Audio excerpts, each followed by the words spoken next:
Hi everyone, my name is Sarah Mari. I'm one of the librarians at Portland Public Library in Portland, Maine, and I'm here today to continue reading Protector of the Small First Test by Tamora Pierce, published by RandomHouse. We're going to pick up where we left off with Chapter 9, Tests. The week's punishment left everyone too worn out to do anything but classwork. Cal knew that was temporary. Joran, Vincent, and another third year named Garvey had not given up their harassment of the first years completely. During the day, they took every chance to bump, casually push, or thump the younger pages. On their first night without linens to scrub, Cal changed from a dress to a shirt and breeches after supper and went to Neil's room to study as usual. Merrick, Seaver, the prince, Vowron, and Neil himself were there when she came in. Cleon arrived not long after she did. He sat with Neil at the writing desk, talking about a paper that the third years had to write for Master Yayan. The room settled into its usual library-like quiet. Everyone whispered to keep from disturbing others. Cal, Seaver, and Merrick worked on the day's mathematic problems together for a while. While Cal knew that she wouldn't be needed right away, Cal rose and stretched. Then she walked casually out of the room. Neil followed her and closed the door behind him. "I'd like a word," he said. Cal looked at him. "I'll be right back," she began. "You're not fooling me, you know," he informed her. "Every night you put on a dress for supper. That's to remind us you're a girl and you're not ashamed of it. Fine, I understand it perfectly. But some nights, when you don't have punishment work and Jordan and his pack are being rowdy, you go and change into your fight clothes." He waved at her shirt and breeches. "And you take a little walk. Sometimes you come back just fine, and some nights they haul you and whoever you mixed it up with before the stump. You go looking for trouble." "Neil," she said nervously, "keep your voice down." "Why? You don't seem to care if you get caught." It was an accusation, but he lowered his voice to say it. His face turned red with the effort. She sighed. "That's not it at all." "Then what is it?" he demanded hotly. "Are you some kind of tavern tough that likes to brawl?" Cal shook her head. "Not hardly, since I lose every time." "Then what is it? I want to know," cried Neil, his voice cracking. "I'm your friend, and what you're doing worries me sick." "This isn't the time or place." "If I say it is," he snapped. "I mean it, Kel. I swear by Mithros, if you try to leave, I'll call the servants out myself. I'll tell the stump." He stood between her and the halls she patrolled, arms akimbo, his green eyes mulish. Cal ran her fingers through her hair. It really would be difficult about it. She knew him well enough to be sure of that. And she wanted someone to know that she didn't get into fights because she liked it. It's that earning your way custom, where the older boys make us do their errands. It's stupid and it wastes time. That's bad enough. But when Jordan does it and his friends, they take it way too far. They use it to bully first years, and that's plain wrong. He crossed his arms over his chest. "Oh, wonderful. You're on a hero's quest to get rid of bullies." Cal glared at him. "Someone has to. And if this wish of yours is so glorious, why haven't you asked anyone to join you? We're all would-be knights, aren't we? If you aren't just enjoying the fights, why not ask for help?" Cal planted her fists on her hip. "Because I had no reason to think I would get it." "What?" said a startled voice nearby. Cal and Neil turned around towards the door. At some point during their argument, the boys inside had eased it open a crack to listen. "Merrick, you dolt," they heard Vowron say. The door opened wide. They all stood there, even Prince Wald looking at Neil and trying not to look at Cal. "Well, she as good as said we agreed with Jordan and his pack," stammered Merrick. Cal inspected each of them. "None of you ever spoke against it," she replied, picking her words carefully. "Even when it was you being picked on." She rested her eyes on Seaver and Merrick. "Once it was over, you didn't say how it wasn't right and it ought to be stopped. You just came here to Neil's room to work with the group. I figured I was the only one who thought it was all wrong. I thought maybe I saw it different because I'm a girl. I could do something about it, but I didn't think that you would." Neil turned away, running his fingers through his hair. "Now wait," protested Cleon. "You can't go setting tradition on its ear. Hazing is the way new boys become pages. They have to earn respect from the older ones, and we teach them to obey orders."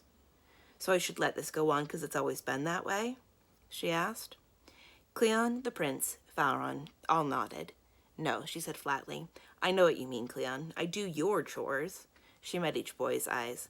"But this custom leads to worse things." Cleon sends me for papers, but someone else traps a first year in a corner and keeps making him do stupid tasks. He'll maybe hit the first year to smarten him up when the first year slows down, and that is dead wrong. If we take this as pages, what about when we are knights? Do we say, oh, now I'm going to be nice to the weak and small? Do we do as we learned when we were pages? She stopped, breathing hard. It was the longest speech that she'd ever made. I don't mean to lecture. You can laugh and say I'm a silly girl, but when I see anyone big pick on anyone small, well, there's going to be a fight. She looked at Neil. Joran and his friends are out there looking for someone to hurt. I want to stop them. They'll beat you up, the prince remarked quietly. I think of it as a combat exercise, Kel replied with grim good humor, and I'm learning new ways to do combat all the time. So if we're finished there? She walked through them and down the hallway, turning into the library corner.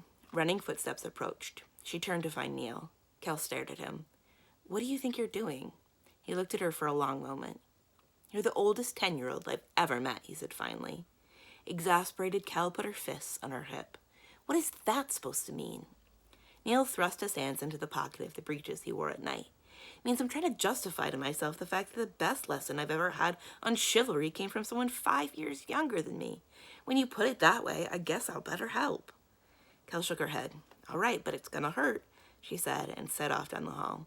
You don't have to tell me, Neil said, keeping up with her. Don't forget, I see your bruises every day. They heard laughter from the stair leading to the teacher's quarter and ran to investigate. They climbed to the landing between that floor and the teacher's floor to find Joran and Vincent pushing Quinlan up and down the stairs as Garvey watched.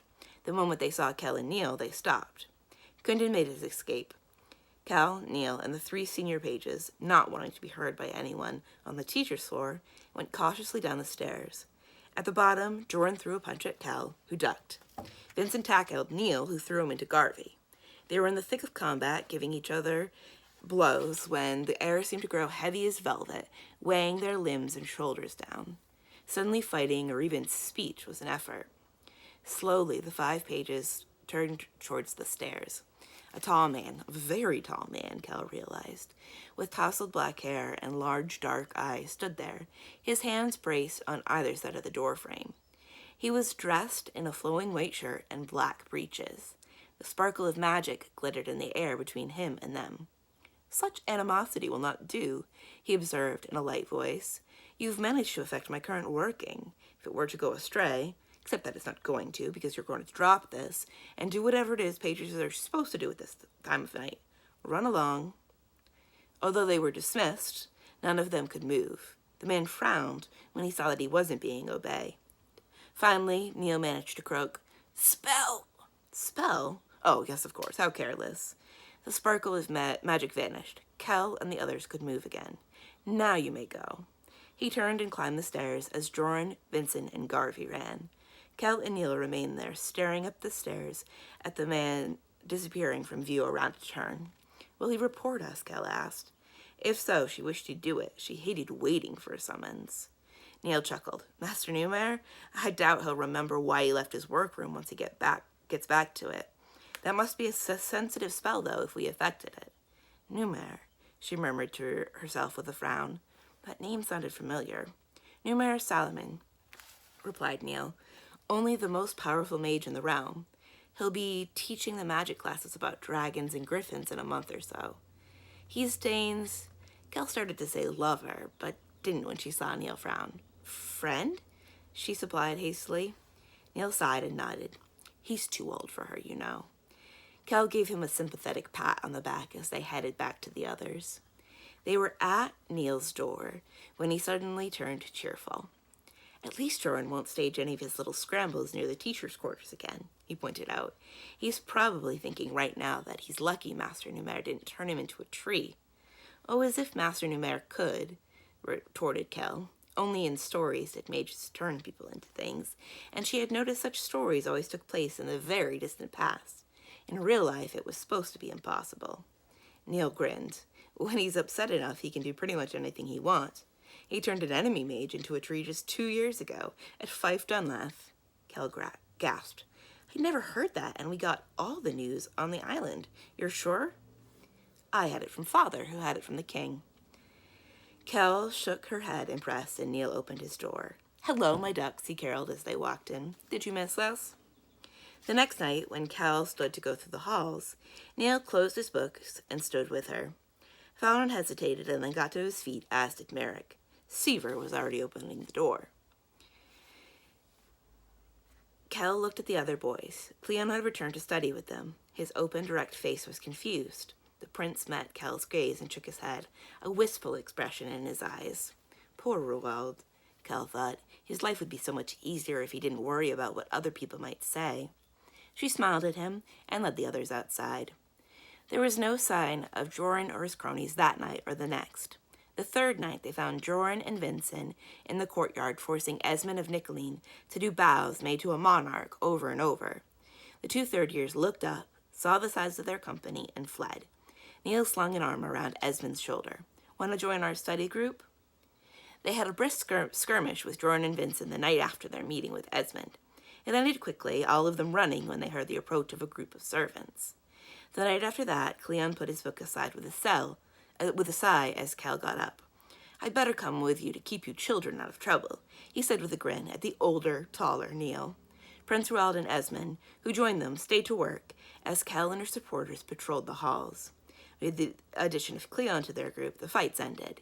He and Neil were too big and the others too many. Joran, Vincent, and their friends had decided to find other ways to spend their time until spring. At the end of March, another thaw was followed by a blizzard that laid more than 2 feet of snow on the ground. 3 days later, it all melted, creating seas of mud everywhere. Planks lay on top of the mud to provide dry footing, which sank and disappeared. Weapons and unarmed combat were held indoor. When they were done, Lord Wilden demanded their attention. "I won't have good horses lame from riding in this if it isn't necessary," he told the pages. "Instead, we'll go from a run from one end of the curtain wall to the other." Kel's skin rippled with goosebumps. The wall that cupped the palace in a flattened half-circle was 30 feet high. True, the top was broad enough to allow 5 men to walk abreast, but the thought of being up there made her sweat. "I should have known," she thought, trotting the narrow stair to the top of the wall in Merrick's wake. "I was lucky to go for so long without facing this. I should have known it couldn't last, and I'll just have to do it, that's all. Waiting bores me," she heard Wilden roar from the open door above. "Get those legs moving." Kel locked her eyes on Merrick's ankle as they ran gasping out of the tower. "Don't look ahead, don't look to either side," she ordered herself. "Just follow Merrick." "Go," Wilden bellowed. "Don't wait for permission. I told you to run the wall, so run. Smell that fresh air. Don't make a face, Queen's Cove. Air is good for you. Breathe it." Stone after stone passed under Kel's nose. Her feet, shod in thin leather slippers, slapped the ground. "You run like a lamb, probationer!" The boom of Wilden's voice in her ear made her jump. "Open your stride. Put some distance between your knees. Plant those feet, don't touch your toes, and kick up at your heels. Hope your precious Yamani don't run like this." "I'd like to see how you run with a silk kimono wrapped around you, from thigh to ankle," Kel thought as she lengthened her stride.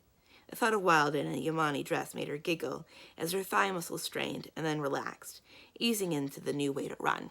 A quick glance ahead told Kel that the boys were starting to race. Let them. She was going to stay right behind Merrick's steady churning feet. Wilden slowed them to a walk and then made them run again. He alternated walking and running, never allowing them to come to a complete stop. They were a strong group, hardened by a winter of short runs to the stables and back. This was an easy track, flat and dry, but the length began to tell on them. Keeping her eyes down, Kel moved up until she was between Merrick and Seaver. "How's Lord Wilden?" she inquired, gasping. "Fresh as rosebuds in May," growled Merrick. "Don't you two know?" Seaver asked. "His lordship runs the whole wall, both ways, every morning before dawn. My cousin says that's how he's got the lungs to yell like he does." "I hate the stump," Merrick said tightly. He liked Neil's term for Wilden. "As if he cares to talk in," Kel remarked. "How's Neil?" Seaver looked up, scanning the pack of older boys. "Ahead of everyone." "Horse blood," guessed Merrick. "There must be some in the Queen's Cove family." "A racer," agreed Seaver, panting. "The family keeps it hushed up." Kel would have laughed, but she was too breathless. She stayed with her 2 friends as they ran to the end of the wall. They stopped at the watchtower that marked one end of the flattened half-circle. Keep moving, ordered Wilden, running in place as he watched the pages. Don't stop, you'll cramp. If you throw up, do it outside of the wall. The wind can't blow it back in your face. Oh, good, gasped Edmund, who looked like he might well vomit. That's an important tip. I'd better not get sick then, Kel thought. She stubbornly kept her eyes on the walkway as the boys drifted towards the view of the city. She'd heard it was splendid. As the pages drew within earshot, he said, "You might one day command an attack on a walled fortress. How would you approach this position? Quindon of Marty's Hill?" "I'd go around the back," he said, and smirked as the other pages laughed. "Very true," Wilden said frostily. "With no attacks on this palace in century, previous monarchs who wished to expand knocked out the rear wall. We are discussing a hypothetical, Page Quindon, a chance for you to use your imagination. How would you attack, Page Merrick?" "I'd still go around back, my lord," replied Merrick, who had caught his breath. "With the royal forest there, you can get men and catapults and rams really close before you're seen. Here in front, there's all that open ground between us and the Temple District. If you brought an army in that forest, there is a mage king in possession of the Dominion Jewel who will raise the trees and streams to fight you. He is a wild mage who would ask every vole, fox, rat, wolf, owl, and otter to harass your flanks. You would never be seen again," Wilden informed them. "Probationer, how would you attack this wall? You must survey the ground before you reply." Kel stared at Wilden, white-faced. Wilden motioned for her to step up to one of the square notches between the tall stones in the wall. "Before we grow old, probationer." Kel's legs trembled, and not just with exhaustion from the run. She forced one foot forward and then the next.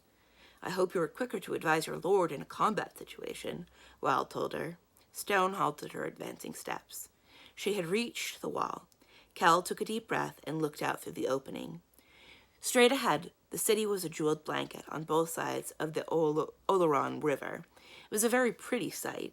Kel didn't feel as if she were high up, but as if she were looking at a complex tapestry. "Our attackers have already overrun the city and put it to the torch, girl," Wilden said over patiently. Kel heard the other pages snickering. She was taking too long. "How must they come at us?" "It's all right," Kel thought. "This isn't so bad." Then she looked down. Kel's ears roared. She could not catch her breath. The broad moat that passed in front of the wall was a long drop below. She heard nothing, did not feel hands prying her grip from the stone. The fear gripped her as tightly as it had the day Conal held her over the tower balcony. Her whole body crawled with a weak, paralyzed itch. A clean-shaven face thrust before her. "Look at me, girl," a stern voice ordered. "Nowhere else. Look at my face. Who do you see?" Kel blinked. The hideous drop was gone, replaced. Her eyes darted to the red furrows of the scar at the corner of his right eye. "Lord Wilden," she croaked. "Exactly. Look at my face and turn with me." His hands on her arms tugged, twisting her body to one side. She had to move her feet or be wrapped around her own spine. She turned, her eyes locked on his. "Now, we're in a flat place. There's stone under your feet, you understand? Look down." "I'll fall," she whispered. "You can't. You're on solid ground. Just look." "Curse it, girl, do as you're told." Instinctively, they'd all learned to jump for that tone this winter, she looked down. The only thing that she saw was stone, flat, gray, and wonderfully close. A boy snickered. "Oh, I'll fall," someone squeaked in a falsetto voice. Kel closed her eyes, close to tears with humiliation. Wilden let go of Kel. "All of you back to the practice courts," he said. "We've time for a few rounds of staff work." A few boys passed her, giggling. A friendly arm was slung around Kel's shoulder. "Come on, Minilin," Neil's husky voice murmured in her ear. "We'll get you inside." "But you're not afraid on stairs," Seaver remarked. She cleared her throat. "Most are narrow and twisty. You can't see far in either direction. The rest of the time I just look at the next step." "You'd better pray he never makes you climb Balor's Needle," Cleon advised as they entered the tower, stairwell closest to the page's wing. "He doesn't make us run up there, does he?" Kel squeaked. Balor's Needle was the tallest part of the palace, a lean, high spire with a fragile-looking iron stair that spiraled around its length. The mages used it to observe the stars or to work spells of long seeing that let them view the countryside around the palace and capital. Cleon shook his head.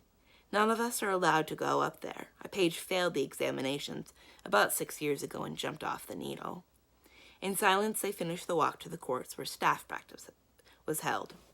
It surprised none of them that someone might jump to his death after failing the dreaded spring examinations. Not that I'll have to worry, Kel thought dully, as she picked up her staff. He knows I'm afraid of heights now. He can say if I'm afraid of heights I can't keep up with the boys, and I'll be out of my ear. By early April, Kel was able to hit the quintain's small shield every time she jousted. Her lance could only take so much of this accuracy. At last it shattered. Taking a buffet from the sandbag, she had yet to strike the small ring on the target, which would cause the bag to swing halfway around. Kel rode Peach Blossom to the quintain and dismounted, picking up the pieces of her shattered lance and out of the mud. "Stop mourning it like it's a dead friend," Wilden said curtly. He'd been short with her since the day on the palace. "Go choose another." Jorn was ahead of her, picking up a lance from the spares and holding it to Kel as she approached. Expressionless, she accepted it, knowing his eagerness to help her was only so that he could give her another weighted lance. This one felt no lighter than the first. Kel ran her fingers along it and found the hair-fine breaks where the plugs had been fitted back into the wood. She looked at Jorn, and he smirked. Something happened to her then, something she would not be able to explain if she lived to be 1,000. A feeling like cool rain poured over her, making her feel more focused than she ever had been before. She mounted Peach Blossom. She floated in an empty space enclosed in glass, like one of Master Lindhall's animals. Outside the glass, the older boys practiced sword work from horseback as they waited their turn on the quintain, or they joked and rested, one eye on Sergeant Ezekiel as he corrected Falron's seat. A single quintain was free, the one assigned to the new pages. Esmond was next, but Lord Wilden was showing him something as the other 3 first years watched. Unobserved, Kel kneed Peach Blossom into line with the free quintain. She swung her lance into the couched position, its grip firmly in her gloved hand, the butt passed snugly between her ribs and arm. The long, tapered end thrust out over the gelding's withers, at just the right angle to hit the shield. Gently, she kicked Peach Blossom, urging him forward at a trot. Her world narrowed to one small painted circle on a slab of wood. She was halfway down the lane, and everything, her seat, her grip, the heft of the lance, felt perfect in a way it never had before. "Charge," she whispered to Peach Blossom. She hadn't demanded that speed from him since their first try at the quintain. He lowered his head and charged, hooves thundering on the damp springtime ground. Kel rose to meet her target, her lance aimed at the circle. She struck it dead center. The target snapped to the side, precisely as it did for the 3rd and 4th year pages, the quintain turning neatly. Kel galloped past, waiting for the bruising impact of the sandbag. It never came. She raised her lance and drew back on the reins, guiding Peach Blossom into a gentle turn. She was almost certain that the gelding congratulated her. "Extra oats for you tonight," she murmured, slowing him to a walk. Wilden watched her, arms crossed over his chest. "Good," he said. "When you can do it reliably, instead of once or twice, you will have something." Kel didn't hesitate. She knew the feel of it now. She walked Peach Blossom into a turn and pointed at him at the target. One of the pages had already set it for the next tilter. Kel tucked her lance butt under her arm, lowered it until it crossed the gelding's shoulder, and urged him into a trot, then a gallop, then the charge. Everything that had been so perfect a few moments ago felt exactly right again. She struck the circle dead center a 2nd time, and then went back and did it a third time and a 4th. After her 5th perfect tilt, she stopped in front of Lord Wilden. "Very good, probationer." Lord Wilden sounded as if his teeth hurt to say it. The other pages had all stopped what they were doing to watch her last 3 passes. "You were released for the remainder of the morning." She bowed to him from the saddle and turned Peach Blossom towards the stables. The sound of applause made her turn in the saddle. "Huzzah, Kel!" Neil cried gleefully. "Huzzah! Huzzah!" The prince, Merrick, Seaver, Falron, and Cleon were all clapping and cheering. So were Ada Bell, the Shang Wildcat, and Stefan the hostler, who came often to watch the tilting practice. She waved to them with a grin and nudged Peach Blossom to a trot. The examinations at the end of April had existed for only 14 years. King Jonathan's father had introduced them after the discovery that Alana the Lioness had concealed her sex to become a knight. The suspicion that trickery was involved had led King Roald to create public tests. Now anyone could watch as a panel of nobles, mages, and teachers asked the pages questions about their classwork and watched them show their physical skills in practice bouts of all kinds. Only 3 boys had failed the examination since they were set up, yet all pages were convinced that they would be the next. Even the prospect of the lesser examinations, the little tests, which gave the younger pages experience in public questioning and performance, made them nervous. Kel dreaded the public exams, but she was beginning to think that this year's test would be the only one that she would get to take. Lord Wilden would never let her return in the fall. He was as cold to her in April as he'd been in September. He still referred to her as probationer, which seemed like a bad sign. Knowing that, she had forced herself to study for the little tests. The reality was anticlimactic. Their audience was tiny, the classroom questions basic. The pages had to write and do mathematical problems on a large slate so everyone watching could follow their work. They had to recite the Code of 10, the set of laws that formed the basis of government in most realms north of the inland sea. They reported aloud on the habitats and behaviors of some species of immortal. Kel chose Hurots. Then they demonstrated 3 different ways to greet dignitaries. That marked the end of the classroom work. Going to the outdoor practice court for their examinations, the first-year pages had to saddle, mount, and ride their horses around a ring. They went through the most basic maneuvers with unarmed combat, staff, wind practice sword, and bow. And then, to Kel's surprise and relief, it was all over. All of the first years passed. I keep telling you, these tests have to be easy enough that even a noble with ogre blood could pass.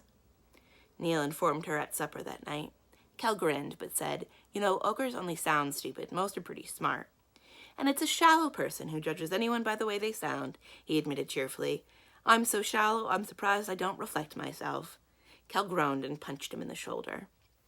The next week, Kel, Neil, and the other pages watched the big tests, in which the 4th-year pages were publicly quizzed and made to demonstrate their mastery of the skills that they would need as squires. Kel was surprised that neither Lord Rual, the knight commander of the King's Own, nor Alana the Lioness as the King's champion were among the judges, and mentioned it to Neil. Well, of course, they can't decide on whether or not a page is suitable, Neil replied. None of the knights from that generation are allowed to judge. Quite a few of our stuffier nobles claim pages and squires in those years collaborated to get the Lioness made a knight, though, of course, no one says as much to their face. Even Duke Gareth the Elder, her training master, has never served. The king picked the oldest, blue-bloodest, fustiest men in the realm to do the tests, the ones who were nowhere near the palace for all Lady Alana's training. That keeps the traditionalists happy, so His Majesty can get them to go along with things like opening schools on their estates. How dare they say the lioness cheated, growled Kel. Great goddess, she fights ogres and spiderins and armies all the time. You really look up to her, don't you? Neil asked. She's a hero. She proved it over and over. And will go on doing so till the day she dies, he says evenly. You can smack some people in the face with a haddock, and they'll still call it a mouse, if a mouse is what they want to see. She's learned to live with that. Perhaps you should, too. After a pause, he said, Have you ever met her? We were away, and now... She's had a busy year, whispered Kel, hanging her head. So busy she hasn't even visited their majesties. He seemed about to say something, but he changed his mind. I want to hear this, he said, as the judges quizzed a page on the law regarding illegal settlement. That night, in the mess hall, the 4th-year pages moved to the half of the room where the squires sat. Everyone applauded. There was cake for dessert and a juggler, a special treat from Lord Wilden, for the new squires. It marked the beginning of a lazy May. Throughout the month, knights drifted in and out of the practice course, looking for new squires. Only a simple reading assignment was given in the afternoon classes. There was no etiquette class. Master Oakbridge was in charge of arranging the monarch's summer travels through the realm and had not a moment to spare. Only in the practice courts was the page's schedule the same. With the arrival of warmer weather, Kel's sparrows had moved back into the courtyard. In May, the babies began to explore the world outside their nests. Kel loved to watch the tiny birds. They approached their parents or Kel with wings aflutter, yellow-rimmed beaks wide open, cheeping plaintively until they were fed. When not hungry, they seemed to view the world with the gravity of aged priests, watching everything around them with great earnestness. Crown's fledglings were every bit as alert as their mother, reaching their seed before all of the other youngsters. They were also the first to shed their baby fingers. Kel was able to recognize them only when they begged their mother for extra food.